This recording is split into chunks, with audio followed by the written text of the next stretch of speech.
Saudaraku, timnas voli putra Indonesia mengalami penurunan hasil pada SEA Leagues 2024 dengan menjadi runner-up dalam dua putaran yang digelar di Filipina dan Indonesia. Tahun lalu Indonesia memenangi seluruh laga atas Thailand, Vietnam, dan Filipina yang mengantarkan Faris Septian dan kawan-kawan menjadi juara. Faris Septian putra Tama bahkan keluar sebagai pemain terbaik saat SEA Leagues 2023 yang digelar di Padepokan Voli Sentul, Bogor, Jawa Barat.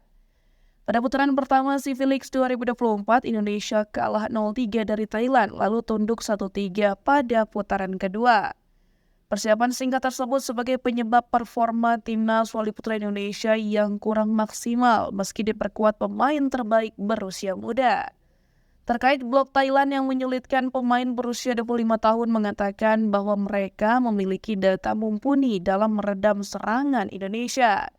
Pada SEA Leagues 2024, pelatih timnas voli putra Indonesia Li Qiujiang dari Cina banyak melakukan perubahan posisi rotasi pemain untuk mencari susunan yang pas.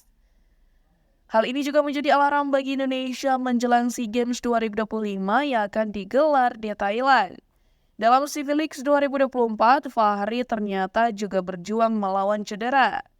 Fahri juga mengaku kurang puas dengan hasil yang didapat timnas voli putra Indonesia.